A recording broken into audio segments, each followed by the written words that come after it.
اما ویروشا اولاته دا در باز دبه کو راستاو خو کاریگری لسر هرما کردستان و عراق جی چیت که جبرکو جیرانه که نزیک و پیوندین بازرگانی و گشتیارین خوردنا برای هر دو آلیان دهنه. اما زیاتر به پرسه گوتو بیش بکن به میوانداری دکتر مصطفی مل حسن پسفور دارایی و شرازه آبوریا ترکیه. تو بخیر هاتی دکتر، سپاس بو آماده بونا و ترکیه دراوشه که در باز به جالی آبوری و داریایی و کاریگری و دور به نزدیک به سرمایه لهرما کردستانی. اگر هیچ نبه گشتیار و هوا دچه دوی ورزه گشت کرنه داد به جمالی را دابازه بس دما دچاور هر تش گرانتره. بله دەستەکانتان خۆش بێت. طبیعی دەمەوێت شتێکتان بیر بخەمەوە کە لە کۆتایی مانگی یەک و سەرەتای مانگی دوو باسمان لەم بارودۆخی ئێستا تورکیا کردبوو هەر لە کوردستان بیسوار ئاماژەمان بۆدا کە سەرڕای هەوڵەکانی تورکیا بۆ کۆنتڕۆڵکردنی هەڵاوسانی بەرز و بەهای لیرەی تورکی، بەڵام لە ساڵی 2024 دابەزینی نرخەکان و هەڵاوسانی بەرز ڕەنگە ئاسان نەبێت کە کۆنتڕۆڵ بکرێت. ئەوەی کەوا ئێستا ڕوودەدا من زۆر کەس دەبینم کەوا لە هەرێمی کوردستانی سەردانی تورکیایان کردووە بە هەمان ئەو بودجەی کەوا ساڵی پار سەردانیان کردووە بەر لە کاتی تەواوبوونی گەشتەکانیان دەگەڕێنەوە هەرێمی کوردستان. هۆکار چیە؟ هۆکاری گرانی نرخەکانە. طبعا گرانی نرخەکان لە تورکیا لە سێکتەرێک بۆ سێکتەرێک لەناو ئەو سێکتەرانەش لە کاتێک بۆ کاتێکی تکە گۆڕانکاری بەسەردا دێت. چەند سێکتەرێک دەژمێرین و هەرێک لەو سێکتەرانە چەند نمونەیەکی واقعی باز دەکەین، پاشان هۆکار و سەرسەرەکانیش باز دەکەین. ئەگەر بین باز لە سێکتەری بە نمونە گەشت و گوزار بکەین بەپێی ئەو بە دوواداچوونانی من ڕۆژانە دەیکەم گەشتی تێچوونی چەند بە نمونە سێ کەسی ئەگەر هاتوو ئەو گەشتیارە لە ناو خۆی تورکیا بێت دواتە هاوڵاتی تورک بێت لە ساڵی 2023 لە هەمان ئەو مانگەیکەوە تێداینا ئەگەر بێت و بە شێوەیەکی لوکس های کوالیتی گەشتێک ئەنجام بدا لە نێوان 20 بۆ 25 هزار لیرەی تورکی بووە. لە ئێستادا لە ساڵی 2024 لە مانگی حەوت ینی با بڵێن بە شێوەیەکی دروستێ لە سەرەتای مانگی 6 کە تا کۆتایی مانگی 8 سێزنی گەشتیاری تورکیایە ئەم گەشتان بەرز بۆتەوە بۆ نێوان 6 بۆ 7 هزار لیرەی تورکی. هۆکارەکانی چین هۆکارەکان جیاوازن بۆ گەشتیارانی ناوەخۆ بۆ گەشتیارانی دەرەکیش هەمان ئەو با بڵێن گلەیی و گازندانە دەکرێتەوە گەشتەکان نرخی گەشتی شوێنی مانەوەیە، شوێنی حەوانەوەیە، خواردن و خواردنەوەیە، گواستنەوەیە بۆ گەشتیاران تەواو گۆڕانکاری بەسەر دەهاتووە. دێمەوە سەر سێکتەری گەشتیاری دەمێ بازە سێکتەرێکی دیکەی گرنگیش بکەم خانوبەرە. باسمان لە سێکتەری گەشتیاری کردکەوە لە تورکیا لەو دوو سێ مانگە بەهۆی زۆری خواز لەسەر گەشتیاری نرخەکان بەرز دەبنەوە. دکتۆر بەریە بینە سەر سەکتورەکادن بلا سەر گەشتیاریە بمینین پرسێندن هەنە ئەبێ وا کریە و ژمارە چوونە گەشتیاران بۆ وی وڵاتی کێم ببیتن؟ بەدڵنیاییەوە ئێمە کە باس لە گەشتیار دەکەین دوو جۆر گەشتیارمان هەیە، سێ جۆر گەشتیارمان هەیە واقعاً. زۆر گەشتیارێکمان هەیە لە ناوە خۆی تورکیادان کە هاوڵاتی تورکن و دارشتنی تورکیان. زۆرێکی تری گەشتیارمان هەیە کەوا تورکن بەڵام لە دەروی تورکیانیشتە جێن هاوینان لە وەرزی با بڵێن پشووی هاوینە سەردانی تورکیا دەکەن و ئەمە بە شێوەی ساڵانە دووبارە دەبێتەوە. هەرچی جۆری سێمە ئەو هاوڵاتیانن ئەو گەشتیارانن کەوا لە خارجی تورکیادان و هاوڵاتی تورکنین. ئەوەی کەەوە من بۆ دوواداچوونم بۆ کردووە لە درێژ با بڵێن لە دوای کۆتایی هاتنی مانگی پێنجی ئەم ساڵ هەمویان هەمان گلێ و گازاندەیان هەیە، واتە ئەم سێ جۆری خواستە کە خواستی جیاوازیان هەیە هەمان گلێ و گازاندەیان هەیە بە تایبەتی لەسەر هۆتێل و چێشخانە و خزمەتگوزاریەکانی شاری بۆدرۆم و ئەو ناوچانێکەوە کەوتونەتە سەر دەریای ئیجا. لەوێ گۆڕانکاری نرخەکان بە شێوەیەکی بەرچاوە هەتاوەکو ئەو هاوڵاتیانێکەوە لەو ناوچە گەشتیارانە داهان بە هەمان شێوە وەکو دەڵێن بە ئاگری گەشتیارەکان سوتاون، واتە کاریگەری ئەم گەشتیارانە لەسەر هاوڵاتیانی ئەو شارانەش. باش لە کاتێک دێ ئەمە دکتۆر لیرەوە دادەبازێتن نزمبوونی نوێی تومار کردووە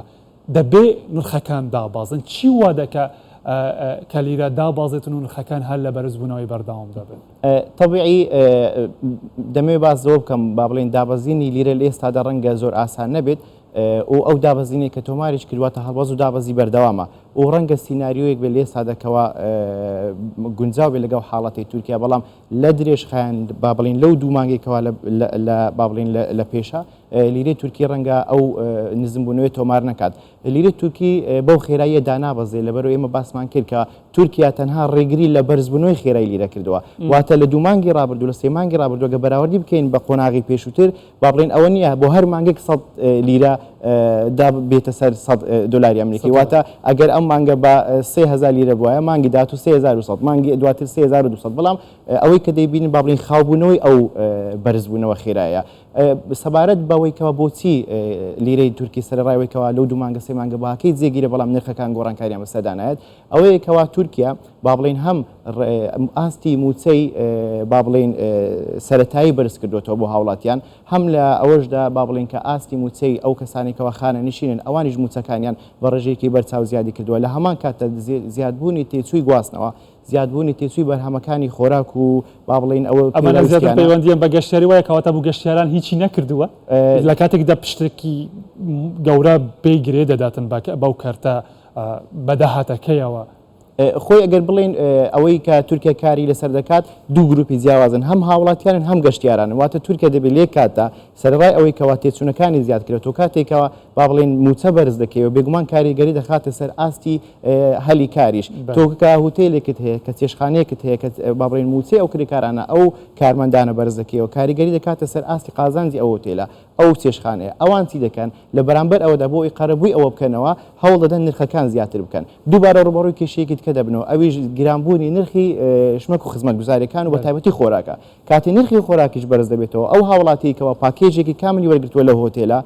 بەوەی کەوا خواردنیشی تێدا هەیە و پێداویستەکانێکی تێدایە دووبارە ئەم هۆتێلە ڕوبەڕووی بەرزبوونەوەی نرخەکان دەبێتەوە کاتێک حکوومەتی یاخود دەوڵەتیش لە هەوڵی ئەوەدایە داشکان بۆ ئەو گەشتیاران ئەنجامدا یاخود نرخەکان کەم کاتەوە لە وڵاتەوە شەپۆلێکی هاوڵاتیان یاخود گەشتیارانی ناوخۆ شەپۆلێکی گەشتیاری دەرەکی ڕوو لەو ناوچانە دەکەن دووبارە بەهۆی زۆربوونی خواست و کەمی ئەو شوێنانێکەوە لە هۆتێلەکان هەنە و قەبارەی ئەو با بڵین شارێکەوە توانای ئەو هەیە گەشتیاران وەربگرێ کە سنووردار دەبێت دووبارە ململانەی دروست دەبێتەوە لە نێوان گەشتیاران چێ پارەی زیاتر بدا ئەو شوێنی دەبێت بدیتنەوە تا واتە دەیڕەوشەکەوەهادا بەرەفکیڤە دچە ئەف وڵاتە ژالی دارایی و ئابووری و چارەسەری چنە چارەسەریەکان وەکو باسمان کردووە ڕەنگە کورتخایە نەبن بەڵام دەتوانین بڵێن لە کۆتایی ساڵی 2024 گۆڕانکاری گەورە ڕوودەدا لە ئەوەی کە بەهای لیرە تورکی و لە ڕێژی هەڵاوسان بە مەرجێک ئەگەر هات و گۆڕانکاری جیۆپۆلیتیکی و سیاسی و سەربازیەکان بۆ قۆناغی ئێستا بمێننەوە واتە با بڵێن تورکیا یاخود ئەو ناوچەیە ڕۆژهەڵاتی ناوڕاست بەگشتی نەڕواتە قۆناغێکی نوێ ململانەی سیاسی ئەگەر هات و سیناریۆکان بۆ شێوازی ئێستا بەردەوا بن هەم لیرەی تورکی هەم هەڵاوسان با بڵێن ڕوو لە دابەزین دەکات من دەمێ بازە توێژینەوە بکەم لەسەر هەڵاوسان بۆ مانگی با بڵێن حەوت کە مانگی ڕابردووە کە بەیانی نا دووبیانی ڕۆژی دووشەمە داتاکانی هەڵاوسان دەخرێتە بەر ڕای گشتی باز دەوە دەکرێتەوە داتاکانی هەڵاوسان بۆ ئەو مانگە پێشبینەکان ئەوەیەکەوە لە 1970.6 دابەزێت بۆ 1962.28 ئەویش بە بەراورد بە ساڵی ڕابردوو هەرچی داتای هەڵاوسانە وەکو پێشبینیکەوە من با بڵێن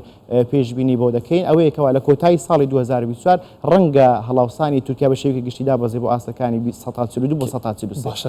دکتۆر تورکیا دڤی واریداژی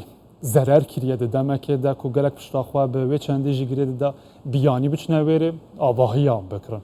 تومارێ نوێ نیشان دەک و سادی 46 کێم بوون تومار کریە ئەڤژی دڵخۆشکار نییە بۆی وڵاتی لە ڕووی دڵخۆشی و مەبەستان ئەوەیەکەوە لە ڕووی سەرمای بیانیەوە یاخود لە ڕووی خواستی ناوخۆ بێگومان تەبعی تورکیا ئەمن هەموو جار دەیڵێم هاوین کە با بڵین لە دوای مانگی پێنج وەرزی گەرما دەست پێ دەکات کۆمەڵک کێشە ڕوبەڕووی ئابووری تورکیا دەبێتەوە تورکیا عادەتەن لە هاوینان پێویستی بە دراوی بیانی کەمتر دەبێتەوە بە بەراورد بە مانگەکانیت کە بەهۆی زۆری گەشتیارانەوە بەڵام لە هەمان کاتە ڕوبەڕووی کۆمەڵک کێشەش دەبێتەوە ئەویش با بڵێن خواستی دەرەکی خواستی ناوخۆی لەسەر کردی خانوبەرە ئێستا لەگەڵ ئەوەی نزیک دەبینەوە لە با بڵێن وەرزی خوێندنی ساڵی 2024-25 ئەو شەپۆلی قوتابیانەیەکەوە ئێستا گەڕاونەتەوە ماڵەکانی خۆیان پاشان دەیانەوە ڕوو لەو شارانە بکەنەوەکەوە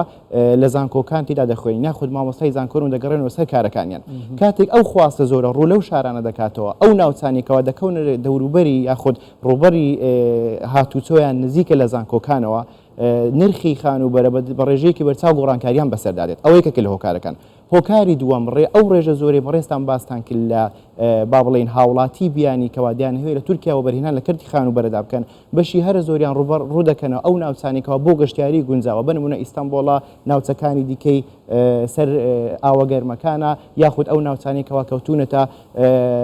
ڕۆژ ئاوای ئەو وڵاتە وەکو ڕیزێ و کە شوێنێکی گەشتیاریەکە با بڵێن زۆر جار دێڵێن ئەو وڵاتانێکەوە ئەو هاوڵاتیانەی کەوا عەرەبن یاخود لە وڵاتە عەرەبیەکان و زیاتر خواستیان لەسەر ئەو شوێنانە هەیە کاتێک ئەو شەپۆلە بێکەوە دێت نرخی خانوبەرە گۆڕانکاری زۆری بەسەردادێت بنمونە ئەو خانوویکەوە قوتابیەک لە ساڵی پار بە 1200 لیرە تێیدا بوو تێدا دادەنیشت دانیشە جێ دەبوو بەهۆی ئەوەی کەوا بۆ 2 مانگە 3 مانگە کرێی خانووەکەی نەدا ناچار کرێ ئەو خانووە پێشکەشی خاوەن خانووەکەی دەکاتەوە دەڵێ لە کاتی بوونەوەی قوتابخانە ئەو سێ کرێە پاشەکەوت دەکەم و دووبارە دێم خانوویەکی نوێ بەکرێ دەگرم ئێستا کە دێتەوە لە ئەو شوێنێکەوە دەوێت خانووی تێدا بەکرێ بگرێت لە زیاتی 1200 لیرە دەبێت 15000 لیرە بدە کەواتە ڕێژەکان زۆر گۆڕانکاری بەسەر وەکو نمونەیەکی واقعی من دوێنێ لەگەڵ یەکێک لە هاوڕەکانم گفتوگویەکم کردوتی ئەو خانوویەکەوە من تێدا بووم بەهۆی ئەوەی کەوا حکوومەت ئێستا ئەو قوتابی بۆ لەوێ دەڵێ حکوومەت بەهۆی ئەوەی کەوا ئەو یاسایی لا بردووە کە دەڵێ خاوەن خانوو ناتوانێت لە 125 زیاتر کرێی خانوو بەرز بکاتەوە دوای کۆتایی هاتنی ڕێکەوتنەکە دەڵێ خاوەن خانووەکەم بە یەکێک لە هۆکارەکان منی لەو خانووی ئێستا هەم بابڵین دەرکردە دەرەوە کە کرێ خانووەکەی 13000 لیرە بوو دوای دەرچوونی ئەو بەڕێزە بۆ ڕۆژی دواتر لە ئیعلانی ئەوەی کەوا خانووەکە بۆ کرێ 25000 لیرەی تێدا نووسیوە لە ماوەی 24 کاتژمێردا کاتێک گۆڕانکاریەکان بەو شێوازن ئەوە ئەو قوتابیانە یاخود ئەوە بەرهێنرانەی چ ناوە خۆنچ بیانین ناچان ڕوو باڵین لەو شوێنانە بکەنکەوە کرێی خانووی تێدا لاوازە نمونێکی دیکە تام دەمێت ئەو ناوچانێکەوە کەوتونتە دەوروبەری شاری ئیستانبول هاوڵاتیانی ئیستانبول بێزارن لە دەست قەرەباڵغی و گرانی ژیان و هەروەها ئەو کاتە زۆرێکەوە لە ڕێگاکان بە فیڕۆی دەدەن ئەو ناوچانێکەوە ئەو شارانێکەوە کەوتونەتە دەوروبەری ئیستانبول بەهۆی ئەوە کاتی چوونی ژیانی تێدا هەرزانە دووبارە دەیڵێمەوە ئەو شارە گەورانە بوونەتە بەڵایەک بەسە هاوڵاتیانی ئەو شارە بچووکانە دووبارە کری خانوو کری زەوی تا وای لێ هاتووە لە تراکیا نرخی زەوی بەتاڵ 163 گۆڕانکاری بەسەرداتوە لە ماوەی 3 مانگدا گران بووە چونکە ڕویان طبعا هەموو شارانێکەوە کەوتونەتە شارە گەورەکان سپاس دکتۆر مستەفا مەلا حەسەن بە سوورێ دارایی و ئابووریە تورکیە سپاس بۆ ئێش هەرساگوون